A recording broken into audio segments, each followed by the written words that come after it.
All right, welcome everyone. This is the District 202 Board of Education meeting for Monday, November 23rd, 2020. And just to make a general disclaimer at the beginning, due to the COVID-19 pandemic, community members will not be present this evening. Governor Pritzker extended the disaster declaration related to the COVID-19 pandemic for all Illinois counties and extended the ability of public bodies to hold virtual meetings in accordance with the Open Meetings Act. Based on the current public health concerns, I, as board president of Plainfield Community Consolidated School District 202, as head of the public body, has determined it is neither practical nor prudent to hold a full in-person meeting of the Board of Education on November 23rd, 2020. So therefore, this meeting is being held remotely. The Board of Education has been in closed session for the last hour. And Charlie, if you can call the roll. Ms. Drake. Here. Ms. Doyle, Mr. Cook, Mr. Roby, Here. Mr. Smith, Here. Mr. Westfall, Present. Mr. Kerberg. Here, we have a quorum. Everyone will join me for the Pledge of Allegiance. Pledge allegiance to the flag. Allegiance to the flag, United States of America, Republic for which it which stands, stands one nation, under God, indivisible, with liberty and justice for all. Thank you, everyone.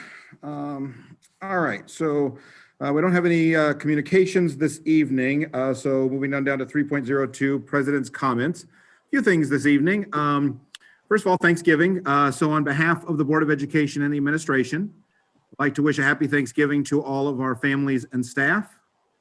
I think we've probably run out of ways to describe how unique and challenging 2020 has been, yet we still have so much to be thankful for this year, even in the midst of a pandemic that has thrown us all for a loop. Would again, please ask everyone to celebrate carefully and appropriately in small groups if possible, and get some rest if your schedules allow. Another item that came to our attention this week deals with recalling of board members. We received some information from a group of parents about an effort to recall the board members who supported remote learning to begin the year for District 202. We certainly understand parents' frustrations and certainly respect their rights to advocate for their position. However, it is important to understand the facts when making such a gesture. There is no legal mechanism for recalling Board of Education members in the state of Illinois. We have done significant research on this topic to verify. Want to address a couple of concerns that were brought forward to us in the communication from this group of parents that were seeking, again, to recall Board of Education members. Lots of these allegations have cited that we don't have a plan and that parents haven't had a voice. And I would like to take the time to respectfully disagree with that. All 852 school districts in Illinois have duly elected boards of education made up of 7 volunteer community members. Each board has the right and the authority and the responsibility to operate its school district as it deems best for its community. We represent you. It is our responsibility to do what we believe is in the best interest of our district and community. That's what we were elected for. Everyone does have a voice in this process. We have since the very beginning, dating back to last spring, throughout the summer, and throughout this school year to date, have looked at every possible opportunity at every phase of our work. We partnered with the administration and completely investigated this, continue to investigate this, and will do that going forward. You may not always agree with our decisions, and that's okay. That's democracy at work. In fact, we don't always agree with each other as board members either, but I can say with absolute certainty that everyone on our board is acting with the best interest of our 25,000 plus students and our 3,200 plus staff in mind. District administration has done exactly what it announced we would do last summer. We started in remote. We monitored the condition for 4 to 6 weeks. If safe, we said we would start to bring back students in small groups, starting October 26th with our multi-needs special education students. We did that. We achieved that step 1. We said we would continue to bring back additional grade levels of students every couple of weeks based on conditions. Now that we have taken an adaptive pause like dozens of districts around us, big and small, because of the COVID-19 positivity rate spiking everywhere, but we fully intend to bring back all students as soon as possible and as safe to do so. We certainly appreciate your understanding and support, and again, recognize everyone's overriding concerns in all of this, but we have those same concerns as Board of Education members, that this is of paramount importance to us to do this, as well as to protect the safety of our community. And so I would, again, like to just reiterate that we have had a plan from the beginning. We continue to move through that plan, again, having to take a pause, as we have said, and that is just a pause. And we look to, again, be able to move forward with that plan, in the coming weeks and months as the health and safety conditions allow. So 3.03 student ambassadors, we don't have anything from them this evening. So 4.01 board salutes. Do any of the board members have any board salutes to share?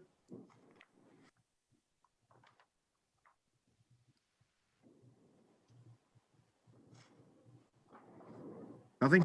I do, Kevin. Right. Sorry. Yeah, go ahead. I'd like to salute the Crystal Lawns PTA donation that we'll read about shortly for the Red Ribbon Week items. Eichelberger Elementary PTA, a donation of $2,750 to reimburse teachers for up to $50 for classroom needs to support remote learning. And the Lakewood Falls PTA purchase of IPEVOs for instructional use at a cost of $1,600. Thank you very much to those groups. Thank you, Rod. Appreciate that, and appreciate those excellent donations to support our students and staff. Any other board salutes? All right. We have no special recognitions tonight, so on to item 5, public comment. So a couple of things. We're going to begin to do things a little differently this evening. We will be reading emails for public comment that we have received. Per board policy, we will be reading up to 2 minutes per email per individual, and 20 minutes of total public comment. And again, that is consistent with board policy and consistent with what we would do in an in-person Board of Education meeting as well. They are going to be read in the order that they were received by Tom Hernandez. I have all of them in front of me. We have received for this meeting a total of 89 public comment. There were in broad category 43 that were in favor of remote learning. There were 43 that were wanting us to move to in-person learning. There were 2 that addressed thoughts and issues with transportation or questions about transportation, and 1 that was a parent individual safety concern. So that's the broad numbers, but now I will, again, begin to read these in the order that they were received. I'll read the name of the individual that submitted, read the email, and then go on to the next one. And then again, up to 2 minutes per email and 20 minutes total. All right, the first one is from Carrie Knorr, and it's good afternoon. Where to begin? I'll start with the fact that these district provided laptops are crap. They constantly kick my daughter off of Zoom, or it just shuts down in the middle of doing something. I bought my daughter a laptop at the beginning of the school year because she wasn't provided one at first, because she is only in first grade, which makes no sense that all the students weren't provided laptops from the start because you knew you weren't bringing the students back to school months before school started. Anyway, when she was provided a laptop, I called Grand Prairie to say that she wouldn't need the school provided laptop because she has her own, only to be told that, again, parents don't get a choice. We have to use the school provided laptop. Next, report cards. The worst report my daughter has ever gotten. She doesn't meet expectations in all areas. You did hear that, in all areas. This is utterly disgusting. You are failing my daughter. She needs to be in a classroom setting with the appropriate help that she needs, but instead she gets a reading specialist for 15 minutes on Zoom 3 times a week. What exactly is that going to do? We are a working family here, and we can't just sit and help her all day. I'm not a teacher. I work in the medical field, and I know all about the coronavirus. So don't tell me this remote learning is to protect the students and staff. The numbers are rising, blah, blah, blah. I don't get a choice to go to work or not, when this all started, I had to go because I was deemed essential. Schools are deemed essential, hence why they are not included in the governor of Illinois mitigations. Next, my daughter, and I'm sure many other students, mental health. My daughter is losing it on the daily, crying and getting frustrated because the teacher is going too fast. When she tells the teacher that she needs help, and help all the teacher ever say is just to follow along. Come on, she's 6 years old, she needs help. The talking and explaining to her that this is what your school wants you to do is wearing thin on a 6-year-old. And quite frankly, it is wearing thin on her father and me. All right, that's 2 minutes for that one. Next is Debbie Madak. I wanted to let you know how impressed I am with remote learning. The teachers are doing a great job, as well as the support staff for our kids. Thank you for continuing to teach our kids and keeping them safe. All right. Next is from Megan Radisson. I just want to thank you and the entire board for all your work during this difficult time. Making these decisions cannot be easy. I'm sure you'll get a lot of pushback and angry emails, so I just wanted to send one of appreciation. My second grader's teacher has been absent for 5 weeks. My sister has COVID, and as does my husband's niece. It feels like it is coming at every angle, and I am so thankful to live in a thoughtful school district so I can know I will have help keeping my children safe. Have a great night. Next is Julie Coy. Good evening. I wanted to send a note of thanks and appreciation to the school board and Dr. Abril. These are truly unprecedented times. As a special education teacher in the district and mom to a fifth grader in the district, I have firsthand understanding of both sides of the spectrum. Teachers want to be in school with their students. We are exhausted, stressed, and still overjoyed with what our students are overcoming. Teachers also want to feel safe and supported throughout a global pandemic. Thank you to the school board and Dr. Abril for taking a stand for the safety of our staff. I have never felt more supported than I do now with the flexibility and creativity the district is using to help us have a choice. I applaud you. As a mom, wife, daughter, sister, these are scary and uncertain times. Knowing that I can keep my children and my family safe takes a lot of stress off my shoulders. I understand this is not ideal for kids. This is not ideal for anyone. My own child has had her struggles, but I am in awe of the strong, independent student this experience is turning her into. Thank you to the school board and Dr. Abril for making impossible decisions to keep students learning at home. I applaud you. I know all of you have had some really negative feedback, but please know that there is still a lot of support for you in the community. Thank you for reading the data and making educated, science-based decisions. I feel that the health and safety of our community is a top priority. That's important. So thank you. Thank you for all of the late nights, stressful meetings and phone calls, and for making the hard decisions. I hope all of you and your families are staying well and you are enjoying the holidays. Next is Natalie Dunn. Hello, I would like to thank you and the school board for making the difficult decisions about whether to continue remote learning or transition into in-person learning. I completely agree with and support you in your decision to continue remote learning as COVID numbers quickly rise in our area. It absolutely makes the most sense to keep students and teachers at home right now rather than sending them back to the schools as numbers climb higher and higher. My children long to get back to in-person learning. I know they would benefit from seeing their teachers in the classroom. However, now is not the time for this to happen. You have made the right decision for our children and the staff, and I appreciate it. Next is from Karen Ackerman. Dear board members, you are doing an amazing job in unprecedented times when there are no right answers. You have continually been forced to make unpopular decisions and will continue to do so. I am so impressed at the hard work you do and steps you have taken to keep our schools open and functioning in the face of a pandemic. Thank you for doing your best to keep up with the factual information and data in a whirlwind of misinformation. Thank you for working with building administrators and the staff unions to create solutions that are workable. Thank you for keeping lines of communication open and flowing both directions. Thank you for putting priority on technology and providing thousands of student laptops and technical support. Thank you for considering the multi-needs students and giving them the opportunity to return to school. Thank you for returning all students to remote learning as illnesses increase. Thank you for weathering the storm of public opinion and following science. Thank you for keeping the safety of staff and students at the forefront of decision-making. Thank you for the difficulties you are facing and dealing with daily to make the school system work in ways it was never designed for. Thank you for all you do, and most of all for protecting our staff and students by continuing remote learning. Next is from Cynthia Debelovich. I apologize if I have butchered anyone's names.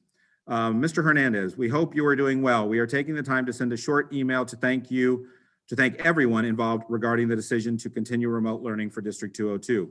Thank you for listening to scientific data as hospitalizations continue to rise. It is not safe to have staff and students in the buildings. We understand this decision is not easy, but please know that we appreciate everything the district is doing to keep our community safe. Please stay healthy. The next is from Kristen Young. Good evening. Just wanted to take a second to say that I am in complete agreement with the BOE and Dr. Abel's choice to go back to full remote learning. As a teacher in the district, I understand how difficult of a decision this is. I truly loved having my multi-need students back in the classroom and cannot wait to have them back again when it is safe for everyone. Again, thank you for taking everyone's health into consideration. Next is from Kerry Pate. I am a new member to the District 202 community. My family recently moved to Plainfield from Bolingbrook this past summer. My husband and I have 3 daughters in the district, one in first, one in third grade honors, and one in 5th grade honors. My children are very good learners and thrive in the classroom, although I have one daughter who has been diagnosed with ADHD and requires a little more attention at times.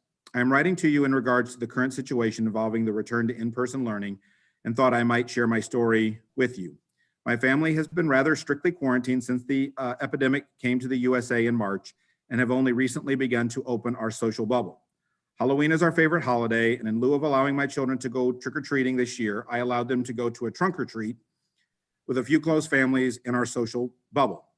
There happened to be a friend of mine present who I have not seen since the epidemic began, but it's only one extra person, so why worry, right? I got the call Monday after Halloween that she tested positive for COVID. Although we had been outside the entire time, my 6-year-old tested positive for COVID 4 days later. This friend of mine happens to be a teacher in the District 202 and had just returned to the classroom the week prior where she had contracted it from another teacher. Thankfully, my daughter was asymptomatic, but we have now been in lockdown since Halloween and I still have 2 weeks of quarantining to go, and my eldest is now having symptoms. A whole month of quarantine for my family, much less the countless nights of worry simply because one teacher had returned to the classroom. I understand that as a stay-at-home mom, I am fortunate to have the time and ability, albeit not the patience at the time, laugh out loud, to give my girls the help they need with schoolwork and that not everyone has this luxury. I also understand that my kids are doing extremely well with remote learning and that not all kids fare so well. However, I stand firmly in my conviction that although the situation is not ideal, it is what must be done to mitigate the spread of an out of control pandemic. And we're up to 2 minutes there. The next is from Adrienne Callahan. I would like to share my support of the BOE and Dr. Abel's plan for a staged, safe return current remote learning. As a parent of 3 children, high schooler and 2 elementary students, I support the board's current plan and their foresight in making decisions based on health dashboards and complying with statewide standards.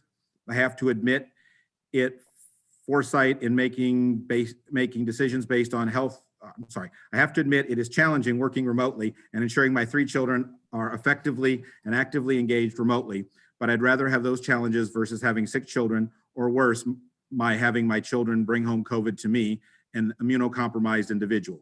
Thanks in advance for your consideration and sharing my support with the BOE. The next is from Mike Manade. Good evening, gentlemen. I would like to share a video from the director of the CDC who recently addressed kids being back in schools. There is a link to this video, which we have seen. Since it seems you're following local, state, and federal guidelines, I'd hope a return is in the near future for the well-being of our students, especially at the elementary level who need the in-person education. There is a reason Governor Pritzker's lockdown did not require schools to shut down. I think the district is making an emotional decision not based upon the well-being of the student body. The death rate for COVID remains well under 0.5% and even lower for students. As an essential worker, a public servant, and one who has not stopped working during the pandemic, I can personally attain to the strength of children and the resistance to the virus. These children are depressed, are becoming less social, and are becoming screen dependent, something that parents are taught at a very young age to keep their children away from, mainly due to the lastly negative effects of screen time. If staffing, Teachers unions and PPE availability are keeping the kids from going back. Shame on the school board and shame on the district. You have all had ample time to prepare for a return. When do the parents get to make a choice for their children's education? Please at least give us a choice whether to send our children to school or not. Do not take that away from us again. If parents don't want their kids in school, that should be their decision, and vice versa, not the district's decision. Next is from Giovanni Giuseppe Paz. I am writing to you to show my support as a District 202 student for the BOE and Dr. Abel's decision with remote learning. I am a student. I at times struggle with my classwork. I am a child who needs in-person learning, but the reality is that it's not a safe time to have us students in the building. This is not only did I miss out on my 5th grade farewell party, I entered in a new school. How nervous and scared I was, a new schedule. Here I am, a student who made high honors all while doing remote learning. So I support Dr. Abel and the BOE decision with remote learning. I give credit to all the teacher in the district.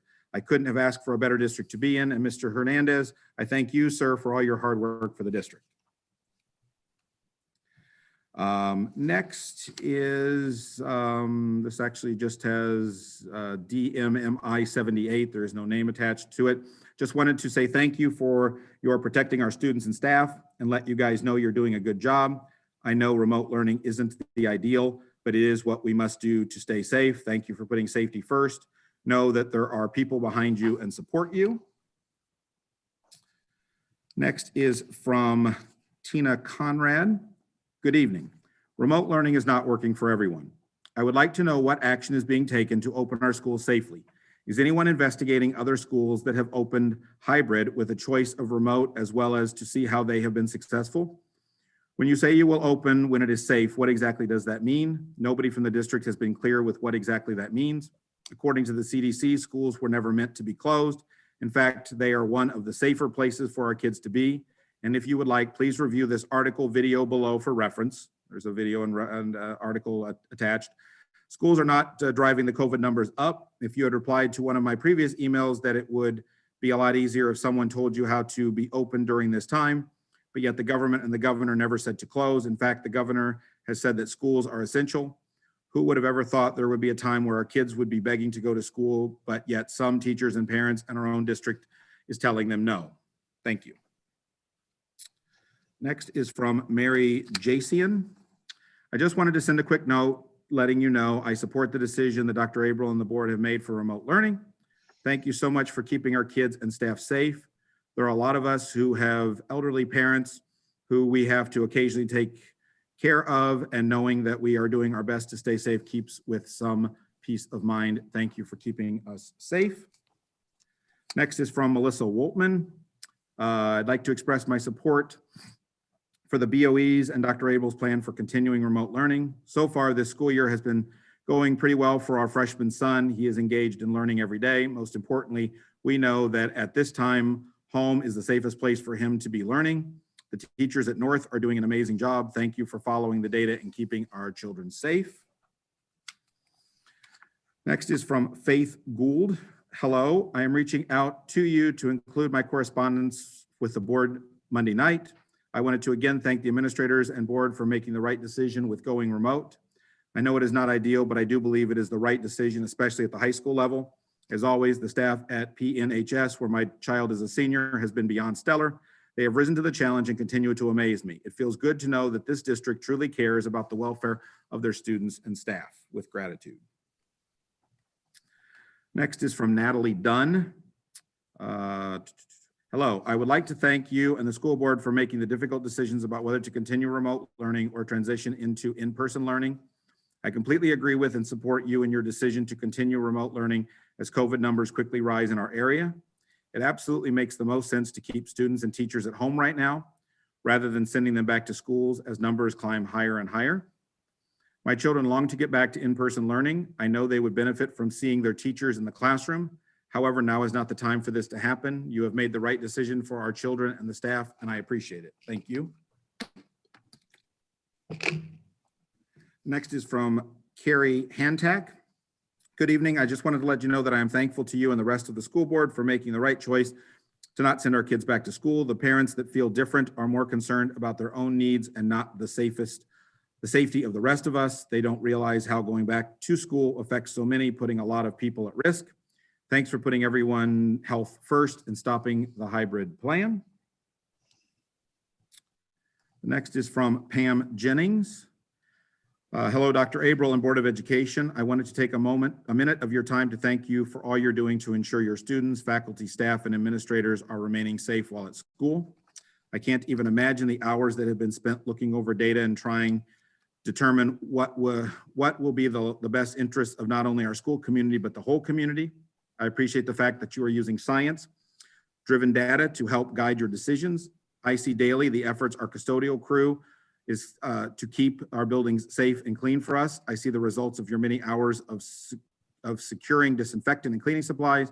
I know you've worked hard to ensure that all of our buildings have what they need to be ready for our safe return. I know that there are many people within our community that want us to return to in-person learning. I want that too, more than anything, but I want to return safely. I know that there are many parents that want the choice of when and how to return. And as a parent, I understand that point of view, but as an educator, I know that the choice will leave some people at work in the schools little choice as to their safety and the safety of their families at home. I understand parents want their child to have that sense of normalcy that school can bring. However, we know that once we return, schools will look anything but normal. The small group collaboration will not be there, at least not the way we have known it in the past. The sitting around the room using flexible seating, that will not be there. The small talk walking to and from specials and lunch, that will not be there. The specials, not there either, not the way it was. So much of the typical school day will just not be possible. I want you to all know I want to be back. I miss my students in person, but I have worked hard to build relationships with all my students remotely. And you only have to look out at our community to see that so many of our teachers and administrators are doing the same and more. We did not go into education to teach in front of a computer, but we did go into education to teach, and that is what we are doing. I know not all will agree with my position, and I respect that. I am not living their experience, so I have no judgment on what they feel is in the best interest of their family. I just know that appreciate being safe is that being kept as safe as possible during this time. Thank you for all you do for our schools and our community. Mr. Kerberg, you have about 1 minute. Thank you, Tom. Next is from SVERSCHOO. I just want to let you know that our household commends the work admin is doing to keep everyone safe. We are happy to continue with e-learning until you deem it safe to return to school, and the teachers have done a wonderful job. The next is from Andrea Schraubit. It's Redfields says schools can stay open safely in pandemic. Please watch this. As you keep saying, following the science, well, here it is. And there is a link to an online video. Next is from Amber. It doesn't have a last name. I want to take a moment to share with you my appreciation for all that has gone into make this school year what it has been. Our house is filled with supporters of the 202 learning community, as my husband and I are both employees of the district, and all three of our children attend 202 schools. We know that the care and consideration for our family, coworkers, students, friends, and communities, safety has been put first over filling our buildings with people during the pandemic. We appreciate the metrics being used to gauge whether or not we have everything in place for a safe and appropriate return to the classroom. Mr. Kerberg, time. All right, thank you, sir. Appreciate that. And again, as we have said before, all of these emails have been shared with the entire full Board of Ed. So they will have the opportunity to read them and to look at any links and videos and attached articles as well. So thank you to everyone for taking the time to communicate with the Board of Ed. As always, we value the opportunity to hear from our community, and we will continue to look forward to that for future board meetings as well. Mr. Kerberg, if I could just add that as we've done the last several meetings, in the interest of transparency, we will post all of the public comments, the emails that we received with appropriate redactions on our website. Thank you very much, Tom. Appreciate that. Very good point. All right, moving on to the consent agenda. The first item is I Our secretary, Mr. Dave Cook, was not able to be with us this evening due to a work commitment. So we do need to appoint a secretary pro tem. So first of all, I need a motion to amend the agenda to add item 6.03, appoint Mr. Rod Westfall as secretary pro tem. Can I get a motion to amend the agenda? Motion. All right. I think Mike first and Bob second. Charlie, can you call the roll for the amending the agenda? Mr. Smith, Yes. Ms. Drake, Yes. Mr. Westfall, Yes. Mr. Roby, Yes. Mr. Kerberg. Yes. Thank you very much. Passes. All right. So we have then 3 items on the consent agenda. We'll take the first 2 and then we'll take the third one separately. So 6.01 is approval of the regular session minutes of October 26, 2020 and November 2020. And 6.02 is approval of the amended certified personnel agenda and the non-certified personnel agenda as presented. Make it a motion? Motion. Bob? Second. Second, Heather? Charlie? Ms. Drake, Yes. Mr. Westfall, Yes. Mr. Roby, Yes. Mr. Smith, Yes. Mr. Kerberg.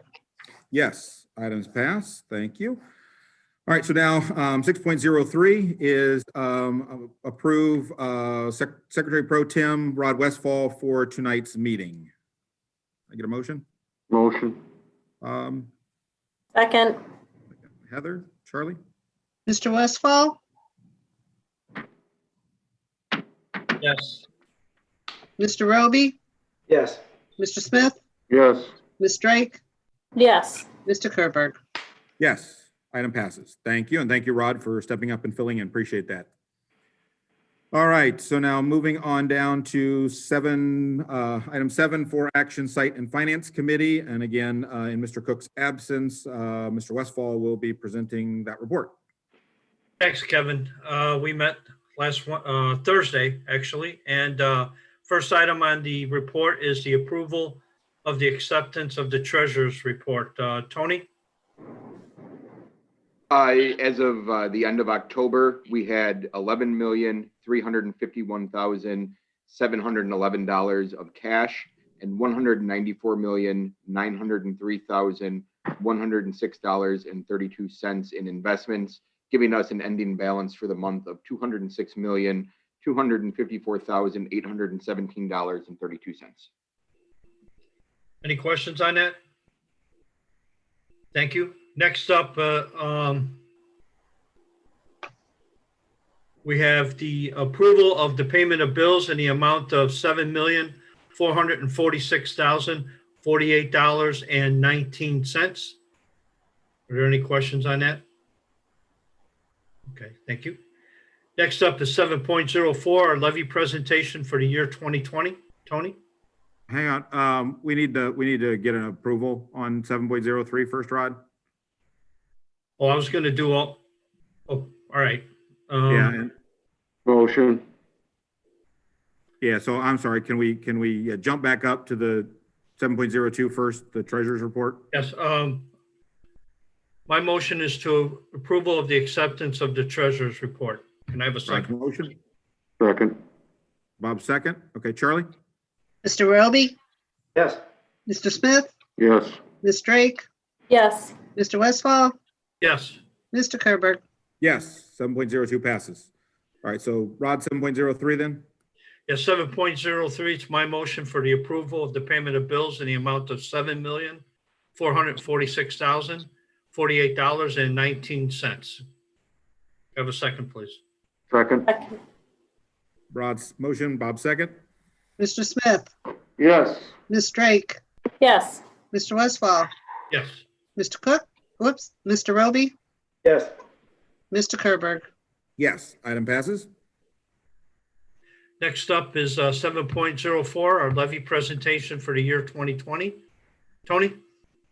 Okay, I'm going to share my screen with my PowerPoint here.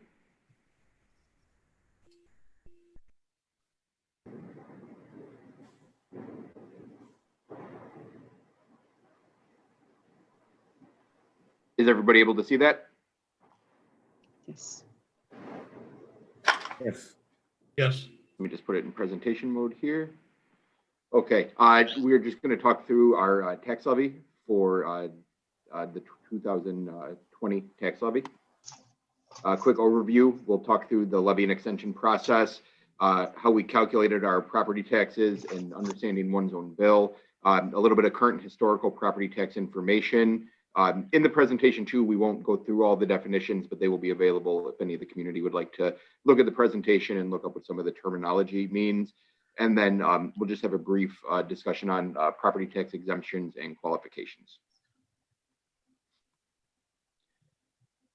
In the state of Illinois, local real estate property taxes are based on the equalized assessed value or the total value of all the homes in a local taxing community. After the exemptions are subtracted, property taxes are levied by local governing bodies, including but not limited to counties, municipalities, townships, colleges, and school districts. The assessed values are not determined by us as the district, but by the county's assessor's office. And as with most school districts, property taxes for District 202 are our largest source of revenue. We use them to pay for a large amount of our operating expenses, and they make up about 60% of the total revenue that we get for the year. The tax levy is a request for local property tax dollars to operate. We levy both Kendall and Will counties. The levy is where we ask for money. So when you hear the word levy, you can also think of it as an ask. Local governing bodies levy for specific dollar amounts, not tax rates. And then if governmental entities or taxing bodies do not submit a tax levy, they will not receive any property tax revenue throughout the year. So the district would not be able to operate. The assessment process is done at the township level, where the assessor will look at the market value as determined by real estate transfer declaration for similar properties. Commercial and industrial properties are value based upon market as well. Foreclosures and short sales are included in comparable sales for assessed valuations. Illinois statute states assessed value should represent 1/3 of the market value, except for farmland, which is based on factors such as yield, soil productivity, commodity prices, and mortgage rates. The property tax extension limitation law says that we can receive the lesser of 5% or the current CPI. CPI for the current year is 2.3%. I do not know a time that CPI has actually exceeded 5% since this law has come into play. Because we are going to be levying or asking for over that 5%, we fall under the truth and taxation requirements. And that says we must post a public notice and then have a public hearing before the final adoption of the tax levy, which will be done in December. The extension process is where the county clerk looks at how much money we have asked for, then calculates the appropriate amount of money for us to receive.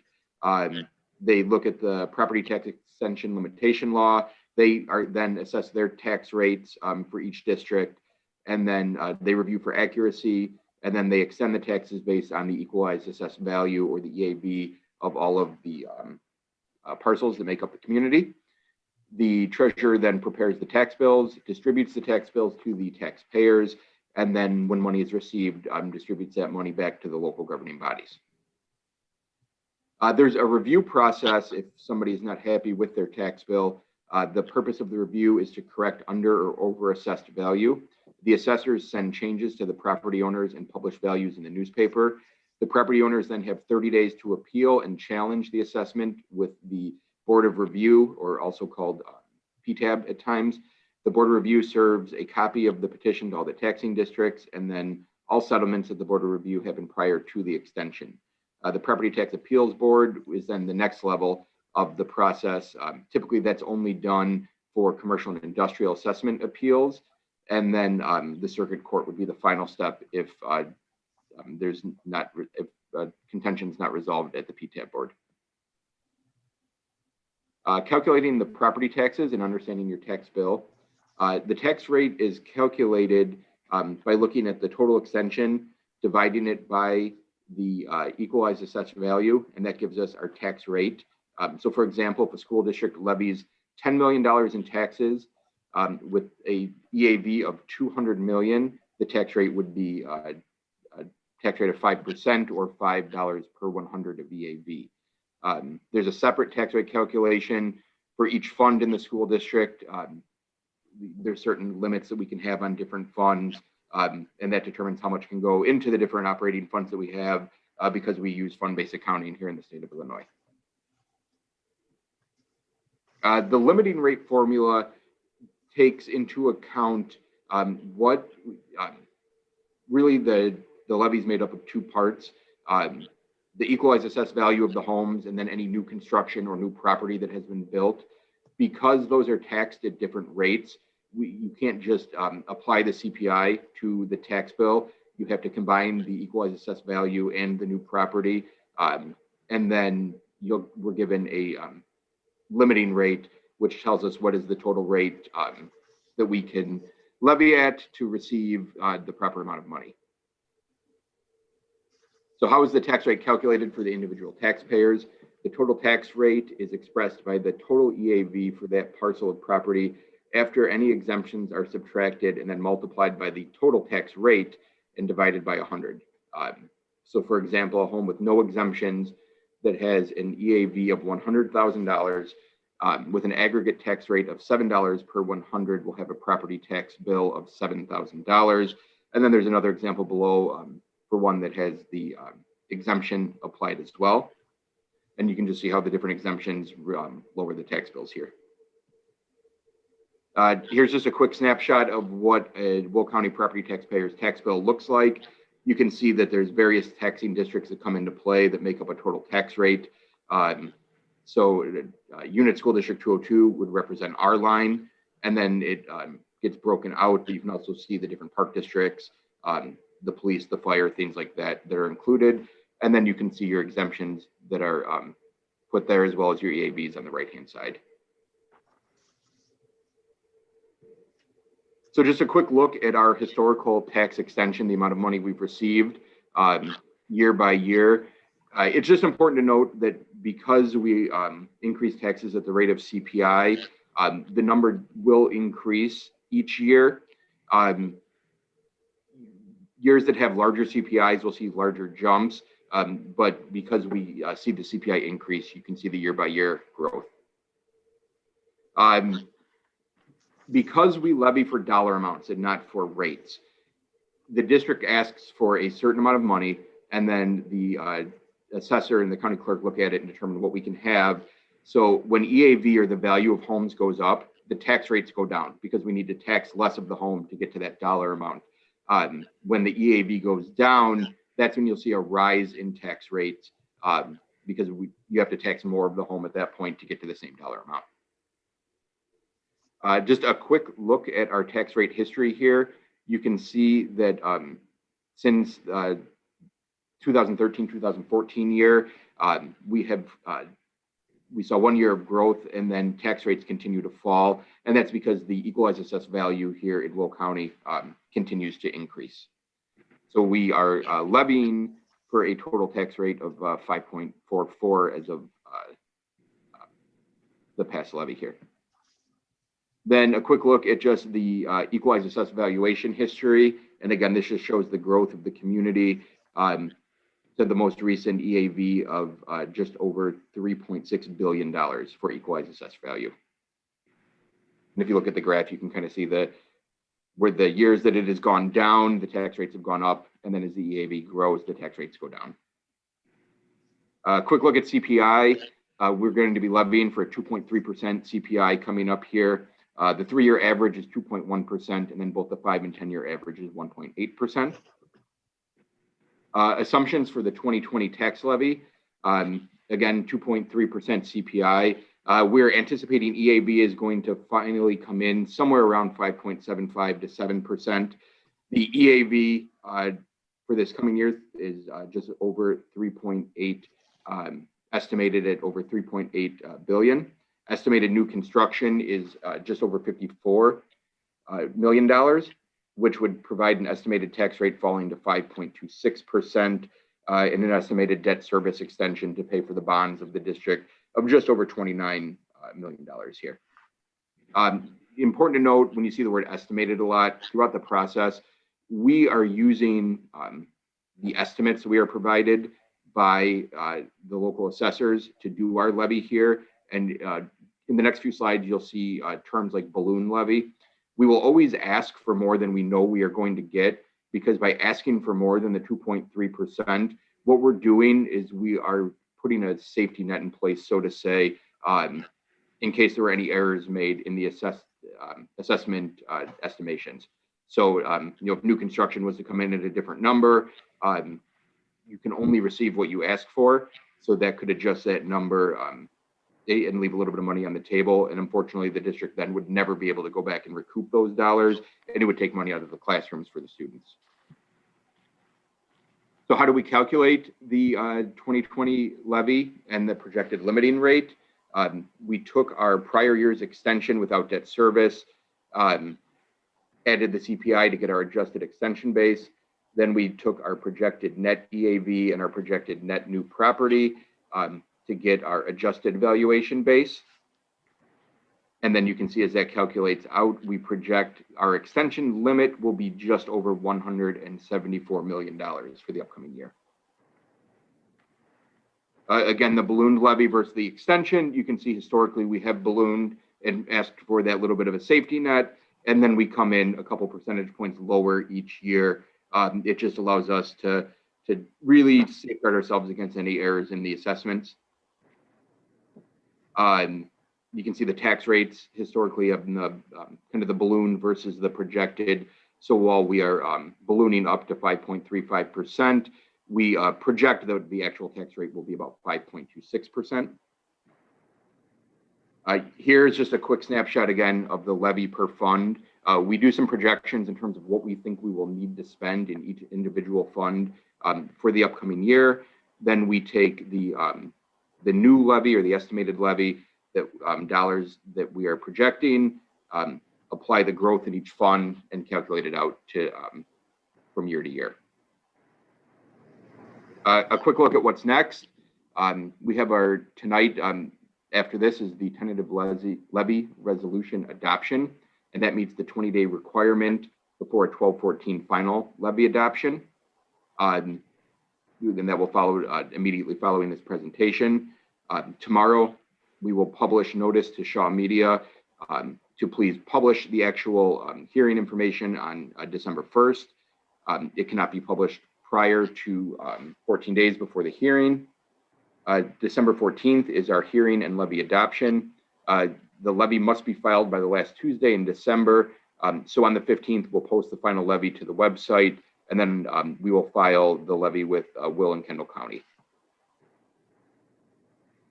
Again, here is a list if anybody is interested in learning a little bit more of the terminology that was used tonight, because I know it's a highly exciting presentation. And then just a quick note about some of the exemptions and how do you qualify. What I will do is talk through a couple of the exemptions that are available. It does not mean everybody that is watching this presentation would qualify for any of these or would not qualify. It would be up to the individual homeowners to apply for these exemptions. But you have your homestead exemption or your owner occupied exemption. There's an improvement exemption, a disabled person's homestead exemption, and then a senior citizen exemption. And those will lower the tax burden by different dollar amounts. There's also a senior citizen assessment freeze that's based on household income limit, a disabled veterans exemption, and a returning veterans homestead exemption, again, which look at the reduction of the EAV value of the homes. My information and contact information is here at the end of the presentation. If anybody was to have any questions on their property taxes or how we come up with the numbers that we come up with, please feel free to give me a call or email me, and I would be happy to respond at my earliest availability to help kind of explain how this all works, because it's not the simplest of calculations, but if I can help, I'm happy to. So at this point, I'd be happy to take any questions that the board may have.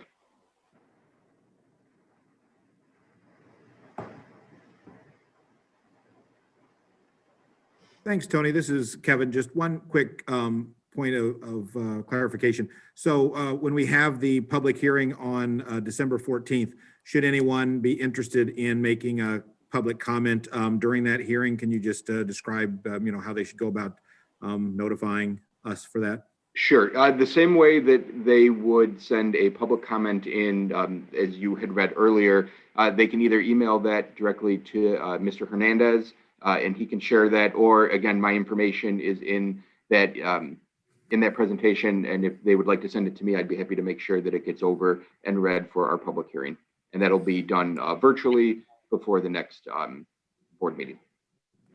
Perfect. Thanks, Tony. And again, another one of those changes that, operating in a virtual environment right now for the benefit of the public that's watching this meeting this evening. Normally, when we were in person, we would just have people show up and they would make public comment at the hearing prior to the start of the Board of Education meeting. But since we can't have individuals in person right now, there is an alternative process in place for anyone that might want to make comment at the hearing. So thanks, Tony. Appreciate that. Rod, Thank you.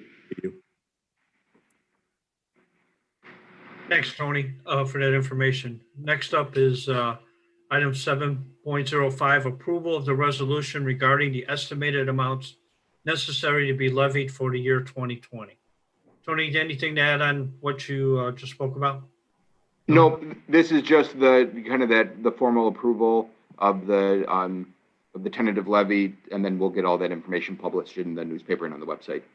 Okay, thank you. That'll be my motion for approval. Second. Rod's motion, Bob's second. Charlie? Ms. Drake, Yes. Mr. Westfall, Yes. Mr. Roby, Yes. Mr. Smith, Yes. Mr. Kerberg. Yes, item passes. Thank you. Next up is the approval of the NLX demand response contract. Tony, can you take a minute to explain that, please? Sure. This is a program that allows the school district to recoup in some of the costs of the electricity that we consume as a commodity, and it returns in the form of reduced electricity during emergency times of need.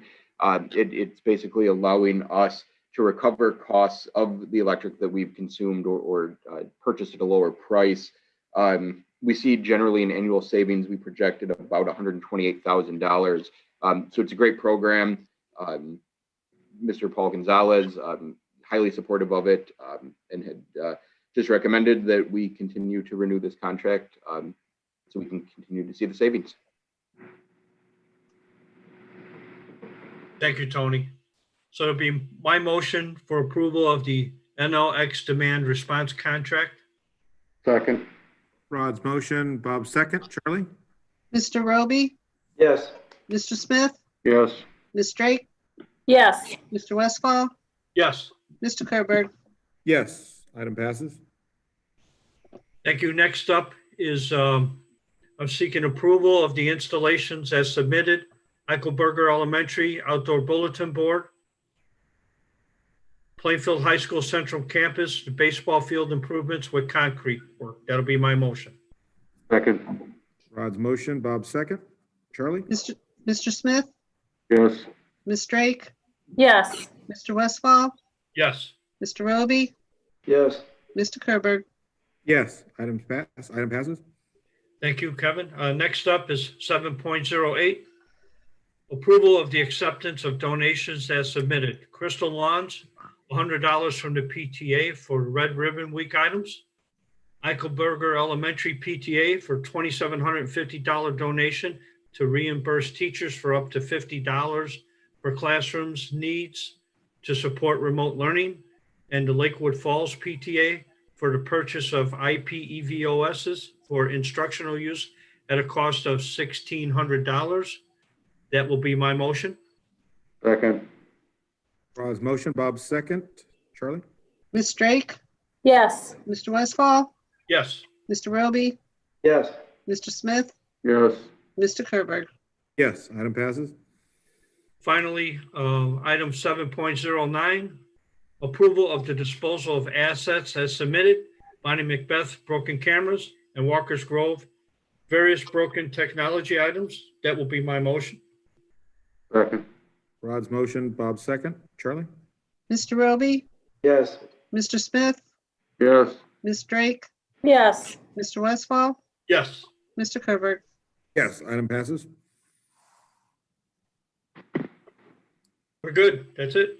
All right, thank you, Mr. Westfall. Moving on to item 8 for action, Curriculum and Technology Committee. Mr. Smith? Thank you, Mr. Kerber. Last Wednesday, November 18th, we met at 6 p.m. Asking for approval of 8.02 high school curriculum guide.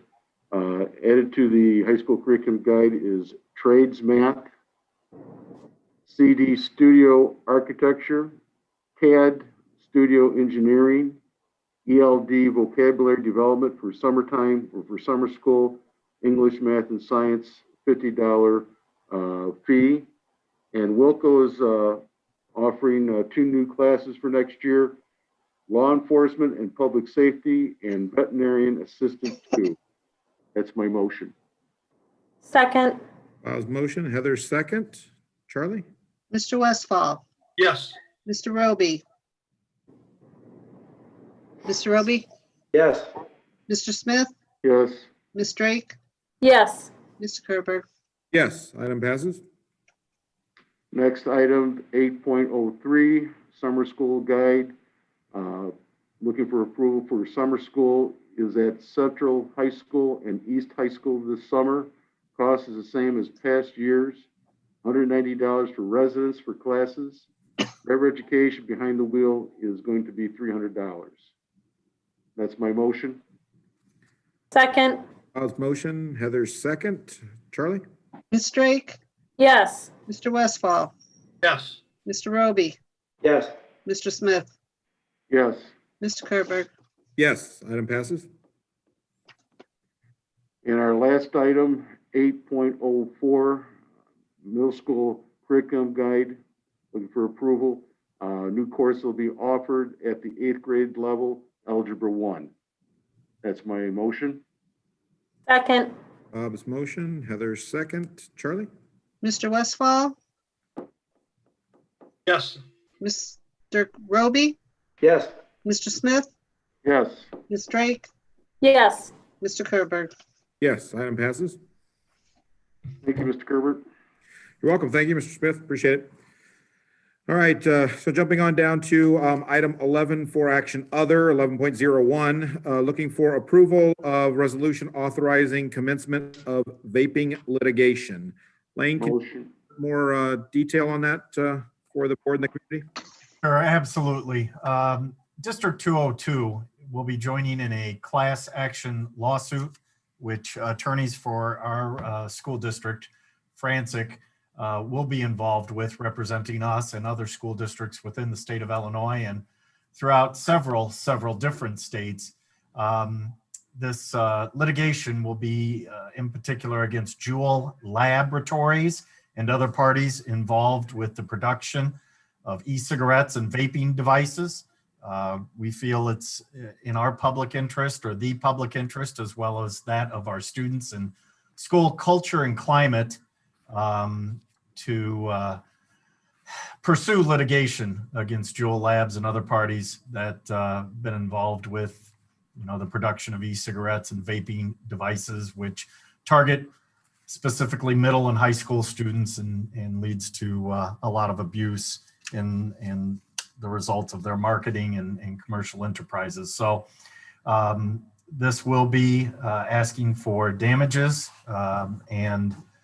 and awards of monetary increments for staffing, for involvement of our school resource officers, involvement of time on disciplinary proceedings and educational materials that we've had to purchase to educate our students more and more and more on the dangers of e-cigarettes and vaping. So that's a quick summary of it. Thanks, Lane. Appreciate that. Looking for a motion then for approval of the resolution authorizing commencement of vaping litigation. Motion. Bob's Second. motion, Heather's second. Any discussion from the board or any questions for the administration on this before we vote?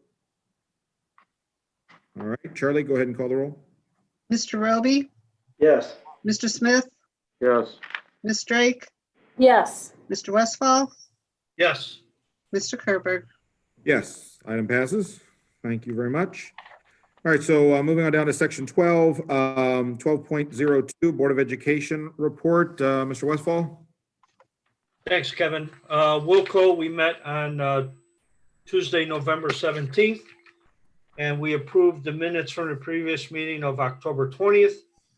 We also approved expenditures for payment in November, the amount of $340,229.96. We also put up a IT coordinator job posting. And we had a life safety visit from the regional Department of Education of Will County. And there was one item. It was a outlet that needed to be repaired, and that was done before they left the Wilco Career Center. So, and then I'd like to recognize the Wilco October 20 Students of the Quarter. First up is Luis Mora Moreno, Auto Service Junior at Plainfield Central. Ethan Urbanowitz, Certified Nursing Assistant, a senior at Plainfield East. Marissa Machan, Certified Nursing Assistant, a senior at Plainfield Central.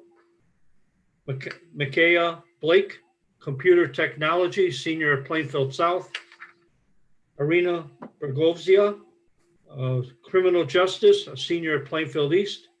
Lindsay McCoy, Culinary Arts, senior at Plainfield East. Ava Fregoria, Early Childhood, senior at Plainfield Central.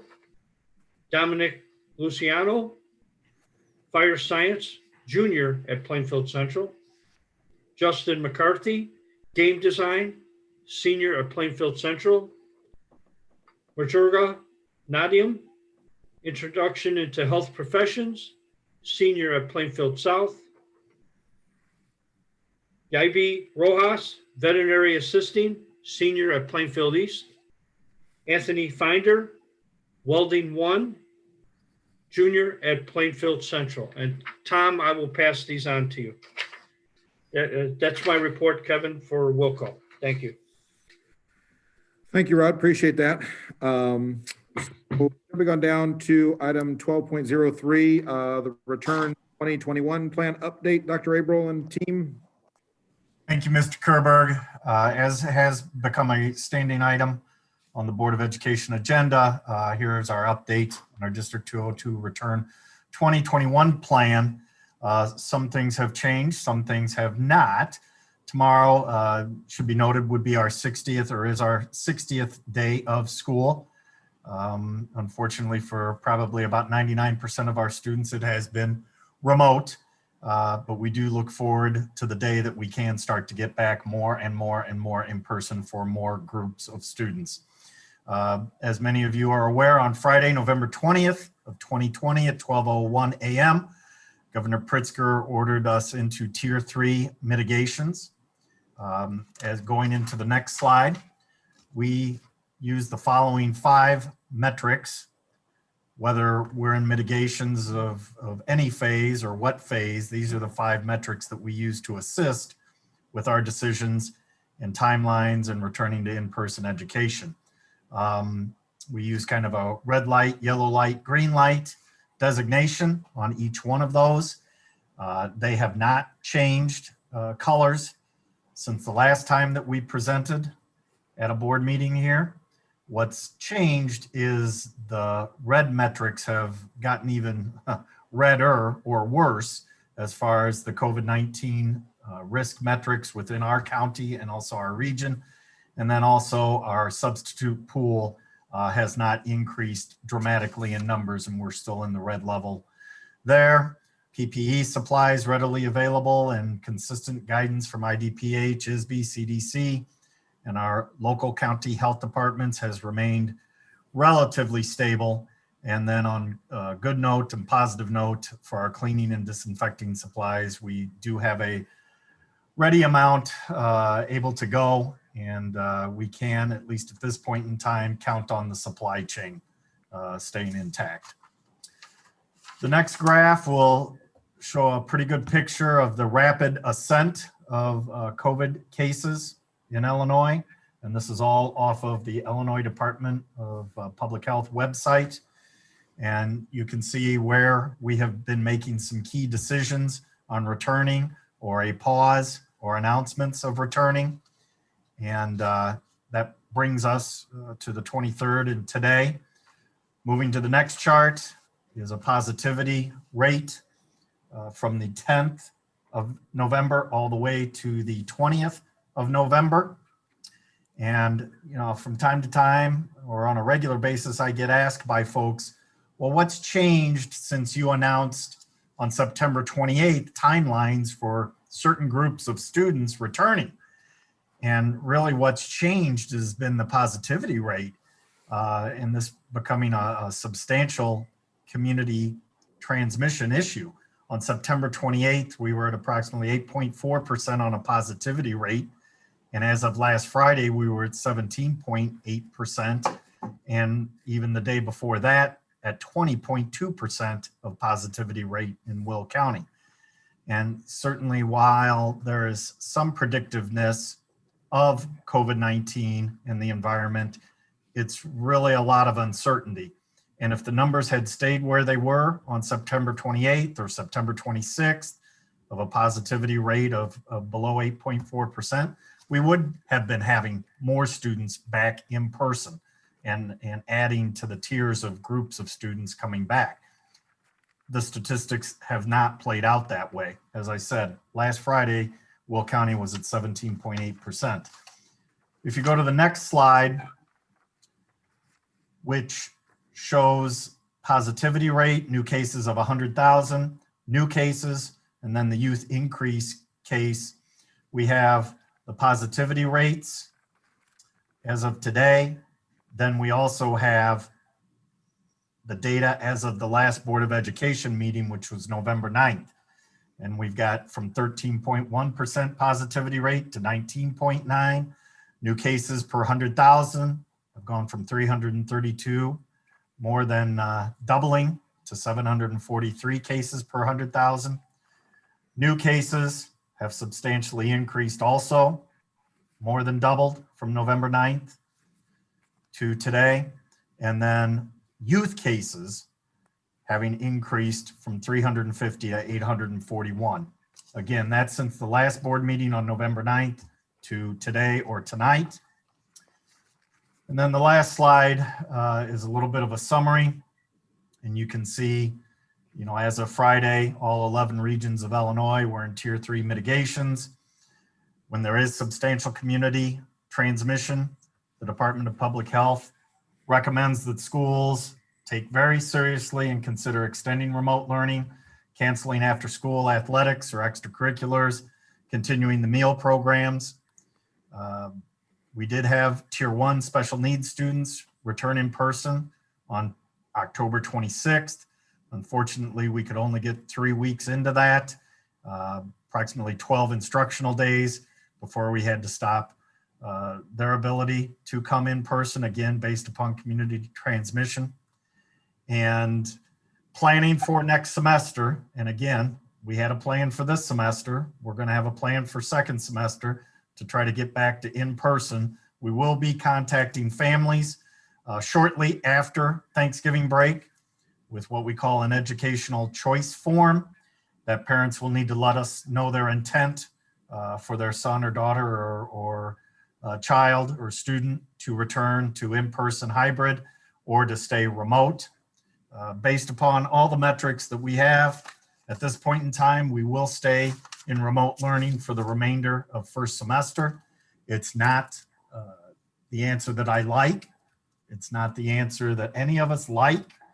It's not the answer that I want to give you or to give the public, but it's the answer and the direction that we need to take and will take for the remainder of this first semester.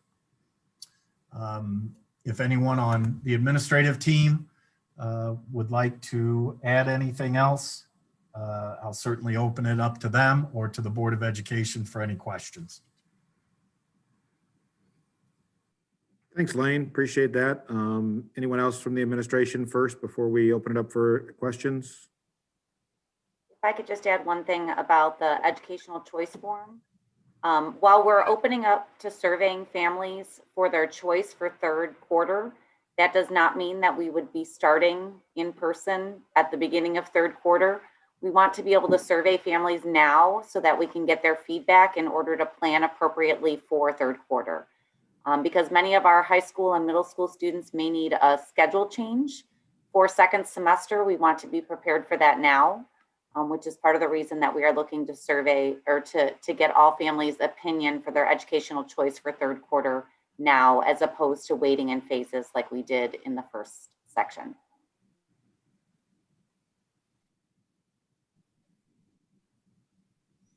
Thanks, Mina. Any questions or comments from the board for the administration?